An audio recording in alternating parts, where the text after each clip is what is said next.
نحمده ونصلي ونسلم على رسوله النبي الكريم وعلى آله وأصحابه أجمعين. اللهم صل على سيدنا ومولانا محمد وعلى آل سيدنا ومولانا محمد وبارك وسلم صلاة وسلاما كثيرا كثيرا. توفیق الہی اپنے مرشد پاک کی برکت سے عشاء کی اس نشست میں 40 گناہ کے نام سے جو کتاب ہے اس کا درس چل رہا ہے. اللہ تعالیٰ اس کی برکت سے ہمارے لیے گناہوں سے بچنا آسان فرمائے اور گناہوں سے بچنے کی اللہ ہمت اور توفیق کو ہمارے شامل حال فرمائے. گزشتہ کل جو حدیث مبارکہ عرض کی گئی اس کے راوی حضرت ثوبان رضی اللہ تعالی عنہ روایت کرتے ہیں کہ رسول اللہ صلی اللہ علیہ وسلم نے ارشاد فرمایا، بھلائی عمر کو زیادہ کر دیتی ہے اور تقدیر کو سوا دعا کے کوئی چیز نہیں لوٹاتی، اور بے شک آدمی رزق سے محروم ہو جاتا ہے اس گناہ کے سبب جس کو وہ اختیار کرتا ہے.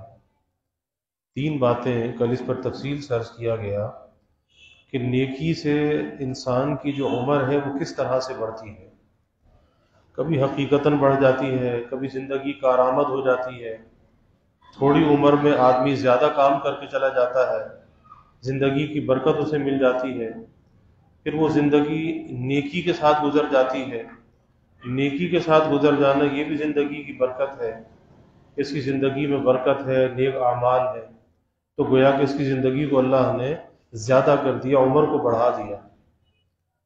پھر تقدیر کو بدلنے والی چیز دعا ہے، کیونکہ دعا تقدیر کے اندر کی چیز ہے، باہر کی چیز نہیں ہے. اس لیے دعا کے سوا کوئی چیز تقدیر کو نہیں بدل سکتی. اور تیسرا یہ کہ آدمی جو رزق کی تنگی میں یا رزق کی محرومی کے اندر مبتلا ہوتا ہے اس کا سبب سوائے گناہ کے اور کچھ نہیں ہوتا.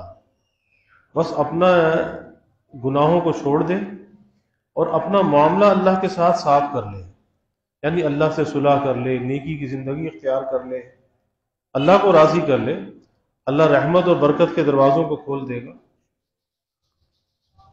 آگے حدیث مبارکہ اس کے راوی حضرت ابو الدرداء رضی اللہ تعالی عنہ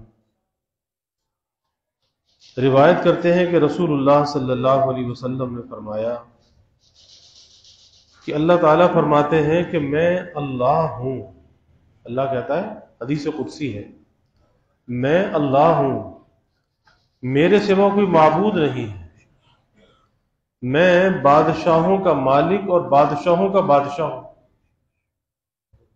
بادشاہوں کے دل میرے ہاتھ میں ہیں، اور جب بندے میری اطاعت کرتے ہیں میں ان کے بادشاہوں کے دلوں کو ان پر رحمت و شفقت کے ساتھ پھیر دیتا ہوں،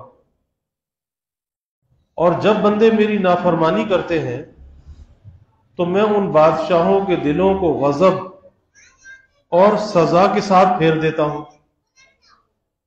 پھر وہ ان کو سخت عذاب اور تکلیف دیتے ہیں. وہ بادشاہ و حکمران سخت عذاب میں، سخت تکلیف میں مبتلا کرتے ہیں.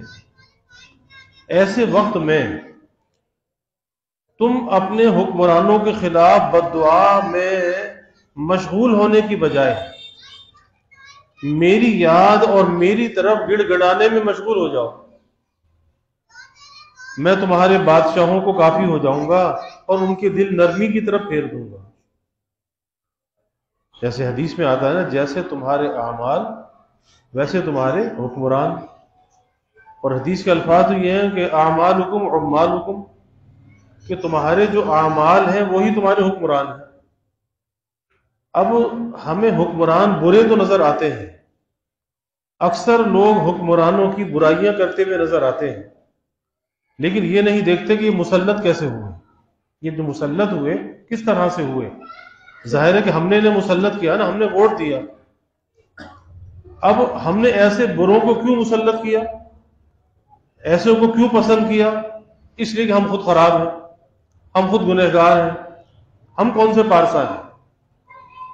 اور حدیث میں آتا ہے الجنس یمیل الی الجنس، کہ انسان کا جو میلان ہے وہ اس کے ہم جنس کی طرف ہوتا ہے۔ بکری بکریوں میں بیٹھتی ہے، گائے گائے میں بیٹھتی ہے، گدھا گدھوں میں بیٹھتا ہے، گھوڑا گھوڑوں میں بیٹھتا ہے، اسی طرح شاہ شاہوں میں بیٹھتا ہے، چور چوروں میں بیٹھتا ہے۔ الجنس یمیل الی الجنس، کہ ہم جنس کی طرف انسان کا میلان ہوتا ہے۔ تو اب لوگوں کی کیفیت یہ ہے، اللہ تعالیٰ یہ بیان فرما رہے ہیں کہ بھئی بادشاہوں کے دل تو میرے ہاتھ میں ہیں، اور ایک حدیث میں آتا ہے کہ بادشاہوں کے دل میری 2 انگلی کے درمیان میں ہے۔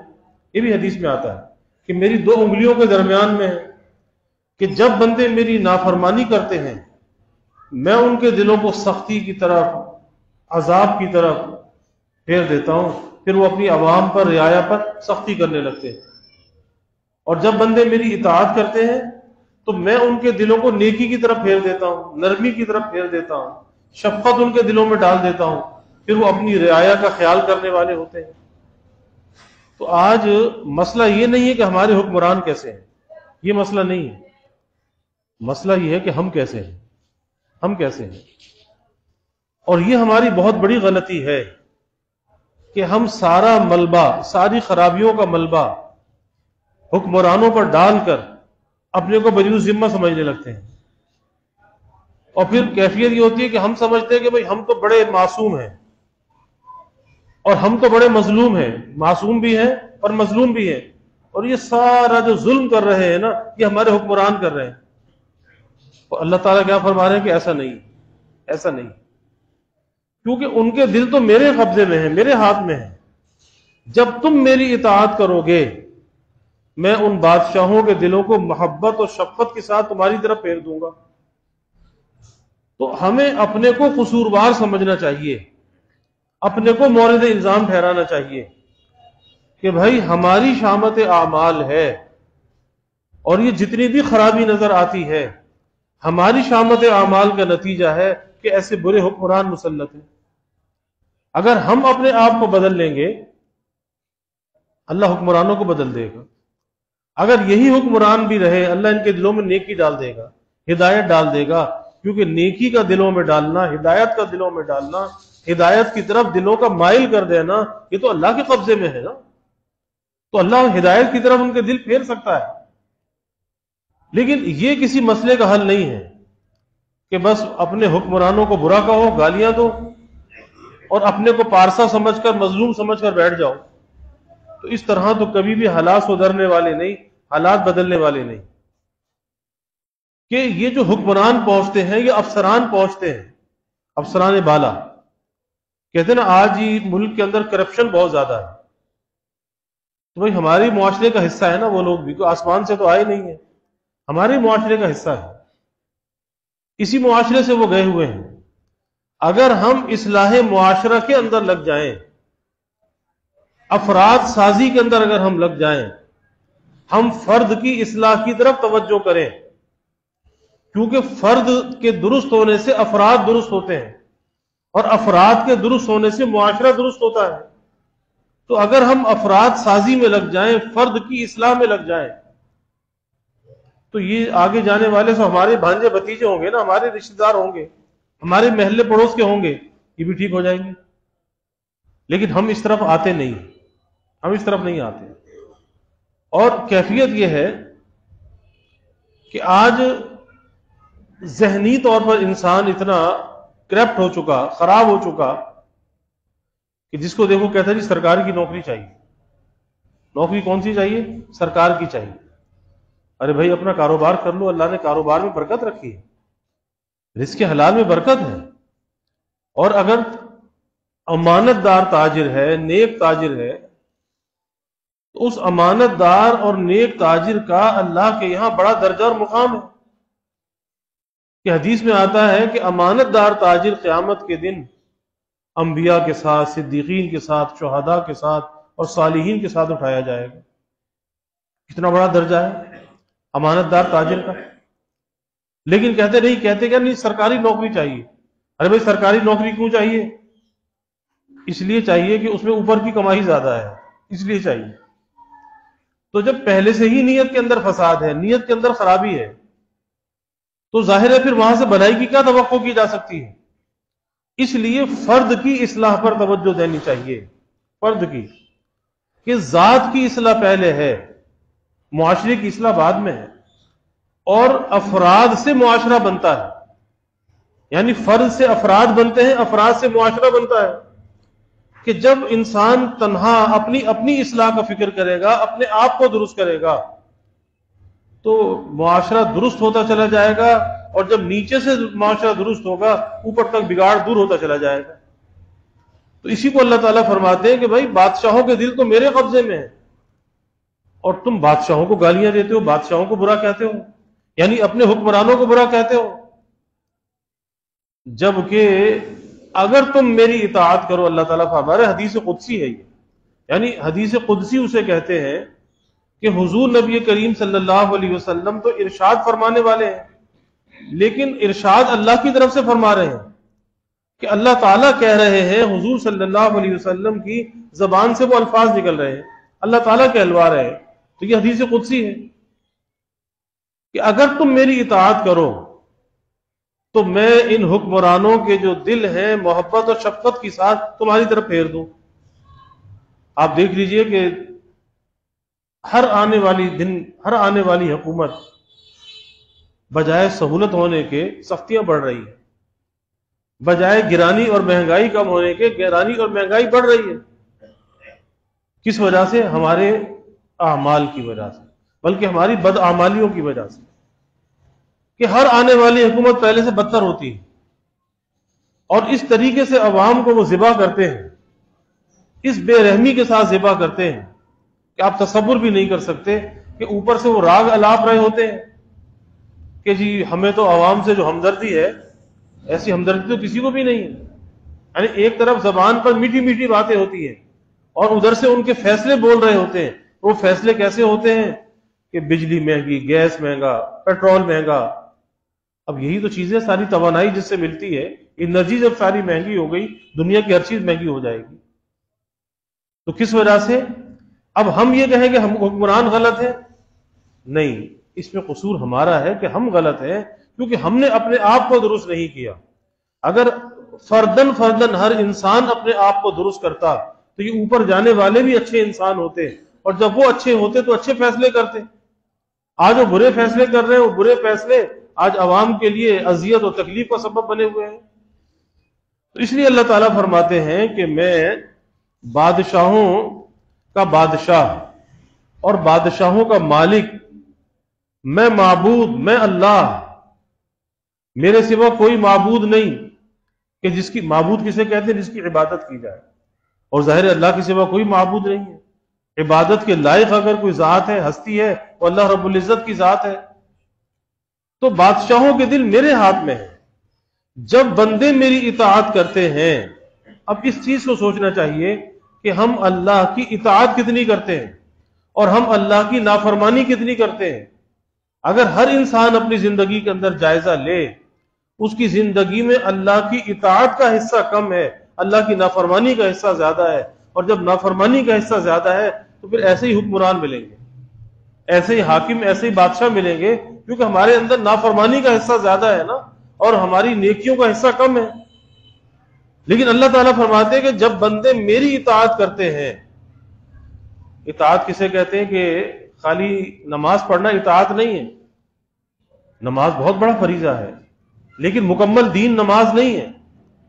اطاعت اس کو کہتے ہیں کہ جہاں بندہ نیکی کا اہتمام کرے، وہاں پر گناہ سے، نافرمانی سے بھی تو اپنے آپ کو بچائے۔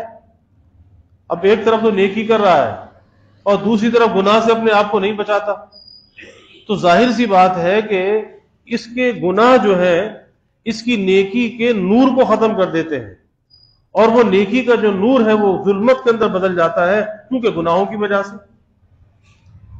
تو اس لیے یہ دیکھنا چاہیے کہ زندگی کے اندر اطاعت کتنی ہے۔ آج افسوس تو اس بات کا ہے نا کہ اپنا ہم جائزہ نہیں لیتے، اور اپنی حالت سے ہم مطمئن ہوتے ہیں کہ بس مجھ سا نیک، مجھ سا پارسا تو کوئی نہیں ہے۔ حالانکہ اگر انسان اپنے بارے میں سوچے، اسے اپنی غلطیاں، اپنی کوتاہیاں اور اپنی کمیاں نظر آئیں کہ میری عبادت میں کیا کوتاہی ہے، میرے معاملات میں کیا کوتاہی ہے، میری معاشرت کے اندر کیا کوتاہی ہے، میرے اخلاق کے اندر کیا کوتاہی ہے، میرے عقائد کے اندر کیا کمزوری ہے۔ کیونکہ دین کے 5 شعبے ہیں، خالی عبادات جو ہے مکمل دین نہیں ہے، عقائد بھی ہے، عبادات بھی ہے، معاملات بھی ہے، معاشرت بھی ہے، اخلاقیات بھی ہے۔ اور جو ان 5 شعبوں کے حقوق کو ادا کرنے والا ہے، ہاں اس کو ہم کہہ سکتے ہیں کہ یہ کامل مکمل دیندار ہے۔ آج اگر عقیدہ درست کر لیا، عبادت کا اہتمام کر لیا، تو معاملات کے اندر بگاڑ ہے، معاملات درست نہیں ہے۔ اگر معاملات کو ٹھیک کیا تو معاشرت خراب ہے، آپس کا رہن سہن۔ اور اخلاقیات کے شعبے کو دین سے ہم منسلک ہی نہیں سمجھتے۔ ہم کہتے ہیں یہ تو کوئی ذاتی چیز ہے، اخلاق کا دین سے کیا تعلق ہے؟ کوئی کہتا ہے جی معاملات کا دین سے کیا تعلق ہے؟ بہت سے لوگ ایسے ملتے ہیں، ان سے کہا جائے بھی فلاں کام جو آپ کر رہے ہو یہ کاروبار کا طریقہ نہیں ہے، اس کو ذرا درست کر لیں۔ کہتے ہیں کاروبار تو ہماری ذاتی چیز ہے نا، اس میں شریعت کا کیا تعلق ہے؟ یعنی شریعت کو گویا کہ نماز تک محدود کر دیا، عقیدے تک محدود کر دیا، اور معاملات کی درستی اس کا کوئی خیال نہیں ہے۔ تو اس لیے اطاعت اسے کہتے ہیں کہ جو دین کے تمام شعبوں میں اللہ کی اطاعت کرنے والا، اور اسی طرح گناہوں سے بچنے والا، بچانے والا اپنے آپ کو، اب کہیں گے یہ اللہ کا مطیع ہے، یہ اللہ کا فرما بردار ہے۔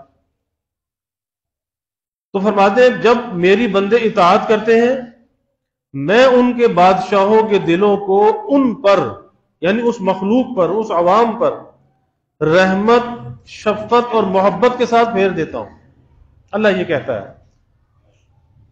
اور جب بندے میری نافرمانی کرتے ہیں، دوسری بات بھی بیان کر دی کہ جب بندے میری نافرمانی کرتے ہیں تو میں ان بادشاہوں کے دلوں کو غضب اور سزا دینے کے ساتھ پھیر دیتا ہوں۔ کیونکہ دل جو ہے نا، دل یہ کسی انسان کے قبضے میں نہیں ہے، دل اللہ کے قبضے میں ہے۔ اسی لیے آپ صلی اللہ علیہ وسلم سے کہا گیا کہ جب آپ اللہ کے دین کا پیغام پہنچاتے تھے اور کفار اس پیغام کو قبول نہیں کرتے تھے، آپ صلی اللہ علیہ وسلم کو سخت رنجیدگی ہوتی تھی، سخت تکلیف ہوتی تھی کہ یہ اگر اسلام قبول نہ کیا تو یہ تو عذاب میں چلیں گے، یہ تو جہنم میں جائیں گے۔ تو اللہ نے کہا کہ دیکھو ہدایت تمہارے قبضے میں نہیں ہے، تمہارا کام تو بات کا پہنچا دینا ہے، بات کا منوانا نہیں ہے۔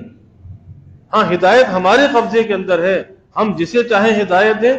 اللہ یہدی الیہ من یشاء ویہدی الیہ من ینیب، اللہ جسے چاہتا ہدایت دیتا ہے، اللہ جسے چاہتا اپنی طرف کھینچ لیتا ہے۔ تو ہدایت اللہ کے قبضے قدرت میں ہے، ہدایت کسی انسان کے قبضے میں نہیں ہے۔ انسان کا کام تو کوشش کرنا ہے۔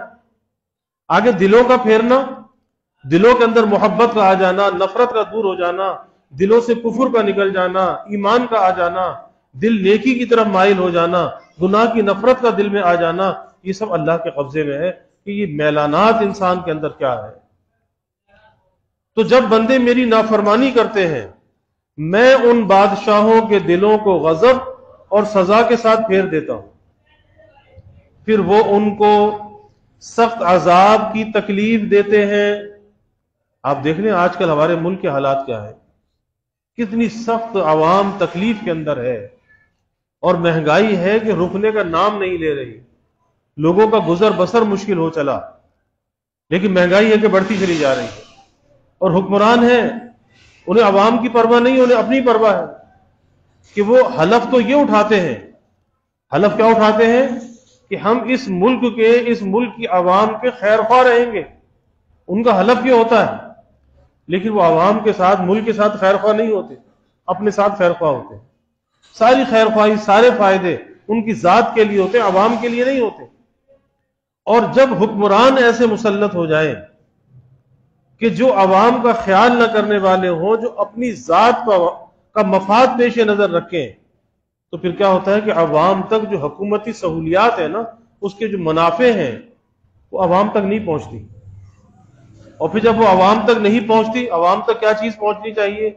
مثلاً علاج معالجہ ہے، صحت کی سہولیات ہیں، تعلیمی سہولیات ہیں، پھر زندگی گزارنے کی جو ضروریات ہے کہ بھئی سڑک ہے، پانی ہے، بجلی ہے، یہ ساری ضروریات زندگی ہے نا، یہ عوام تک بلا کسی تعطل کے پہنچنی چاہیے، یہ حکمرانوں کی ذمہ داری ہے۔ لیکن جب وہ کرپشن کرتے ہیں، لوٹ مار کرتے ہیں، عوام کے وسائل پر جب وہ قبضہ کر لیتے ہیں، اسے اپنا ذاتی حق سمجھنے لگتے ہیں، تو ان تمام چیزوں کے اندر تعطل پیدا ہوتا ہے، یہ چیزیں تسلسل سے عوام تک نہیں پہنچتی، اور جب وہ تسلسل سے نہیں پہنچتی پھر کیا ہوتا ہے؟ چوری، ڈکیتی، لوٹ مار، کہ جب نہیں مل رہا تو چھین کر کھا لو، ڈکیتی ڈالو، چوری کرو، کچھ بھی کرو، لیکن اپنا حق وصول کر لو، تو پھر وہ چیز بد امنی کا سبب بن جاتی ہے، معاشرے کے اندر فساد کا سبب بن جاتی ہے۔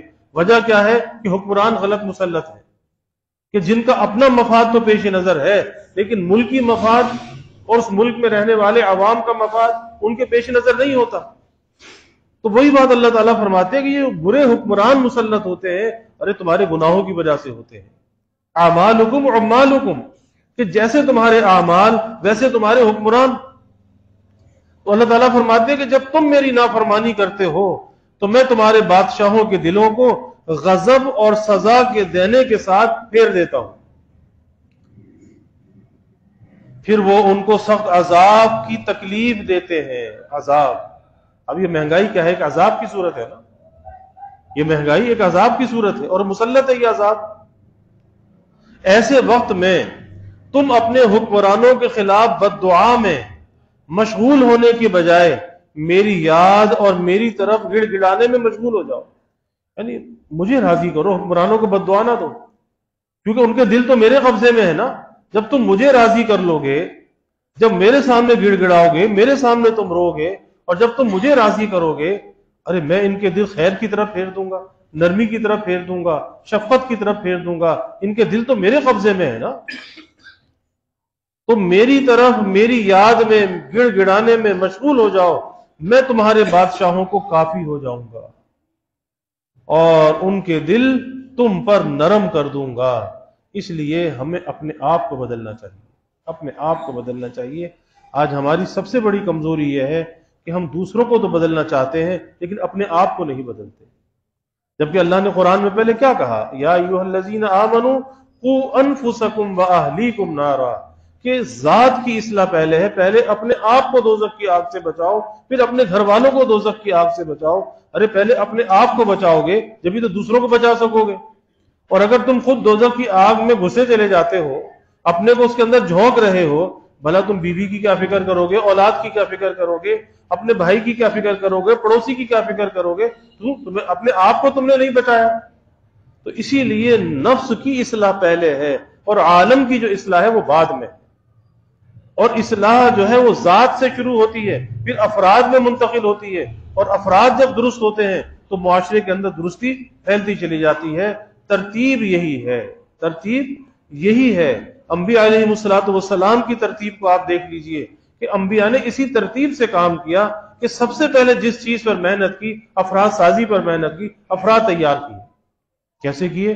ابو بکر جیسے کیے، عمر جیسے کیے، عثمان جیسے، علی جیسے، کتنے صحابہ ہیں آپ دیکھ لیجئے، کتنی بڑی جماعت ہے صحابہ کی۔ یہ کیا تھے؟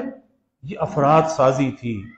اور جب افراد کی ایک جماعت تیار ہو گئی، فردن فردن فردن، 1 2 3 4، حضرت عمر رضی اللہ تعالیٰ عنہ 40 میں مسلمان، یہ 40 کا عدد پورا ہوا حضرت عمر رضی اللہ تعالیٰ عنہ کا، اور پھر اس کے بعد محنت چلتی رہی، تو ایک ایسی جماعت تیار ہو گئی کہ پھر اس جماعت نے عالم کے اندر انقلاب برپا کر دیا۔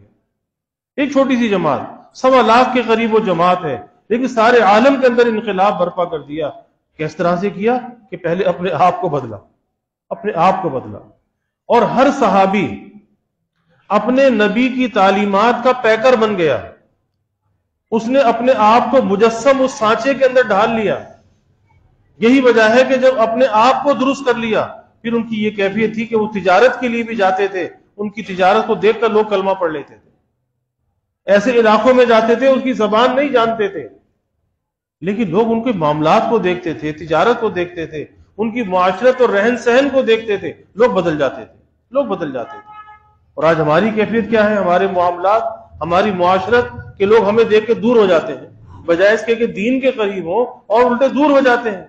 اس کی وجہ ہماری بد اعمالی ہوتی ہے، بد معاملگی، بد معاشرتی، بد اخلاقی۔ تو وہ چیز تھی جو صحابہ کے اندر تھی کہ انہوں نے اپنے آپ کو اپنے نبی کا سراپا بنایا تھا۔ وہ مجسم اخلاق، معاملات، معاشرت، ہر چیز کے اندر اپنے نبی کا مجسم تھے، ہر چیز کی جھلک ان کے اندر نظر آتی تھی۔ پھر اس ایک چھوٹی سی جماعت نے سارے عالم کے اندر انقلاب برپا کر دیا۔ اللہ ہمیں بھی اپنے نبی کی تعلیمات پہ چلنے والا بنائے۔ یہ سچائی، یہ حقیقت اللہ ہمارے دلوں میں بھی پیدا فرما دے۔ وآخر دعوانا الحمدللہ رب العالمین والعاقبۃ للمتقین والصلاة والسلام علی اشرف الانبیاء والمرسلین۔ اللہم صل علی سیدنا و مولانا محمد وعلی آل سیدنا و مولانا محمد وبارک وسلم۔ ربنا آتنا فی الدنیا حسنہ وفی الآخرۃ حسنہ وقنا عذاب النار۔ ربنا اتمم لنا نورنا واغفر لنا انك على كل شيء قدير۔ اللهم اعنا على ذكرك وشكرك وحسن عبادتك۔ اللهم وفقنا لما تحب وترضى من القول والعمل والفعل والنية والهدى انك على كل شيء قدير۔ اللهم ارزقنا حبك وحب حبيبك صلى الله عليه وسلم۔ اللهم ارزقنا شهادة في سبيلك واجعل موتنا ببلد رسولك۔ یا اللہ یا رحمان یا رحیم یا کریم یا ارحم الراحمین یا اکرم الاکرمین۔ یا اللہ ہمارے گناہوں کو معاف فرما، یا اللہ ہماری خطایا سے درگزر فرما، یا اللہ اپنی محبت معرفت عطا فرما، اپنی رضا والی زندگی یا اللہ نصیب فرما، رضا والے کاموں کی یا اللہ توفیق عطا فرما، اپنی مرضیات پہ چلنا یا اللہ آسان فرما، نا مرضیات سے یا اللہ ہماری حفاظت فرما، یا اللہ نیکی اور تقوی والی زندگی عطا فرما۔ اے اللہ گناہوں کی مذمت، گناہوں کی نفرت ہمارے دلوں میں پیدا فرما۔ اے اللہ ہر قسمی گناہوں سے بچنا آسان فرما۔ یا اللہ ظاہری گناہ، باطنی گناہ، یا اللہ معاملات اور معاشرت کے گناہ، اخلاق کے گناہ، اے اللہ ہر قسم کے گناہوں سے بچنا آسان فرما۔ یا اللہ ہر قسمی ترقیات سے مالا مال فرما۔ سب کے دلوں کے نیک ارادوں کو، تمناؤں کو یا اللہ از غیب پورا فرما۔ سب کی حاجات کو یا اللہ پورا فرما، پریشانیوں کو یا اللہ دور فرما، بیماریوں سے یا اللہ حفاظت فرما، ہر ناگہانی بلا اور مصیبت سے یا اللہ حفاظت فرما، زمینی آسمانی آفات سے یا اللہ حفاظت فرما، موذی امراض سے یا اللہ حفاظت فرما۔ یا اللہ سب کے علم میں، عمل میں، رزق میں خوب خیر و برکت فرما۔ ابواب رزق یا اللہ کشادہ فرما، رزق حلال عطا فرما، آسان عطا فرما، برکت والا عطا فرما۔ یا اللہ رزق ظاہر بھی عطا فرما، رزق باطن بھی عطا فرما، اپنی محبت اور معرفت کا رزق عطا فرما، نیکی اور طاعت کا رزق عطا فرما۔ یا اللہ اپنی یاد کا رزق عطا فرما۔ یا اللہ کبھی کسی کو مخلوق کا محتاج نہ بنا، اولاد کا محتاج نہ بنا، فساق فجار کا دست نگر نہ بنا۔ یا اللہ ہمیشہ اپنے در کا سائل اور بھکاری بنا، اپنے در کا منگتا اور سوالی بنا۔ یا اللہ اپنے غیر سے ہماری امیدوں کو قطع فرما، اپنی ذات عالی کا یقین ہمارے دلوں میں پیدا فرما۔ یا اللہ ہر امید کو تیری ذات سے وابستہ کرنے والا بنا۔ یا اللہ ایمان کی ترقی، اعضاء کی سلامتی عطا فرما، ہر محتاجی سے، معذوری سے ہماری حفاظت فرما۔ یا اللہ ہمارے ملک پر اپنی رحمتوں کا نزول فرما، اس ملک کو امن کا، سلامتی کا گہوارہ بنا۔ یا اللہ ہر قسمی دہشت گردیوں سے، فرقہ واریت سے، مذہبی منافرت سے یا اللہ اس ملک کی حفاظت فرما، اس ملک میں رہنے والوں کی حفاظت فرما۔ یا اللہ اس ملک میں معاشی، معاشرتی، اخلاقی اور سیاسی استحکام عطا فرما۔ ہر قسمی بد امنی، بے چینی، بے سکونی کو یا اللہ دور فرما۔ یا اللہ مہنگائی کے، گرانی کے عذاب سے نجات عطا فرما۔ سب کے گزر بسر کو یا اللہ آسان فرما۔ سب کے سفید پوشی کے بھرم کو قائم فرما۔ کسی کو مخلوق کے آگے رسوا نہ فرما۔ یا اللہ مخلوق کے آگے سوال کی ذلت سے بچا۔ عزت آبرو والی زندگی عطا فرما۔ ستاری والی زندگی عطا فرما۔ یا اللہ اپنی مدد اور نصرت کو شامل حال فرما، بے یار و مددگار نہ فرما۔ یا اللہ سب کے گھروں میں خوشیاں، راحتیں، برکتیں عطا فرما۔ نعمتوں کی فراوانی عطا فرما۔ ہر ابتلا سے، آزمائش سے یا اللہ حفاظت فرما۔ سب کی اولادوں کو یا اللہ نیک صالح بنا، آنکھوں کی ٹھنڈک بنا، والدین کے لیے راحت کا ذریعہ بنا، والدین کو اولاد کی خوشیاں دیکھنا نصیب فرما۔ یا اللہ جو بے اولاد ہیں نیک صالح اولاد عطا فرما۔ یا اللہ جو اولاد نرینہ چاہتے ہیں نیک صالح بیٹے عطا فرما۔ یا اللہ جو بچے بچیاں بے نکاحی بیٹھے ہیں، اے اللہ ان کے لیے نباہ والے جوڑ کے رشتے عطا فرما۔ تمام والدین کو اس فریضے سے سبکدوش فرما۔ والدین کی آنکھوں کو ٹھنڈک اور راحت عطا فرما۔ یا اللہ ہماری اس مسجد کی توسیع و تعمیر کے مرحلے کو آسان فرما۔ دار القرآن کا قیام آسان فرما۔ یا اللہ اس کی ہر ضرورت کو غیب سے پورا فرما۔ یا اللہ اپنے مخلص بندوں کے قلوب کو متوجہ فرما۔ یا اللہ اس کی ادائیگی کا غیب سے انتظام فرما۔ اس کے مغربی سمت کے مکانات کا حصول بھی آسان فرما۔ یا اللہ جو بھی اس کے معاونین ہیں، خادمین ہیں، جس نوع سے بھی تعاون کرنے والے، خدمت کرنے والے، اے اللہ دنیا آخرت میں انہیں اس کا صلہ عطا فرما۔ ان کی نسلوں کو بھی شاد و آباد فرما۔ یا اللہ اپنی رحمتوں کا، برکتوں کا، راحتوں کا نزول فرما۔ زحمتوں کو یا اللہ دور فرما۔ یا اللہ ہمیں دین میں، دنیا میں، آخرت میں عافیت عطا فرما۔ عافیت دائمہ عطا فرما۔ عافیت دارین عطا فرما۔ ربنا تقبل منا انك انت السميع العليم وتب علينا انك انت التواب الرحيم وجزا الله عنا محمدا صلى الله عليه وسلم وآله وصلى الله تعالى وسلم على النبي الكريم آمين برحمتك يا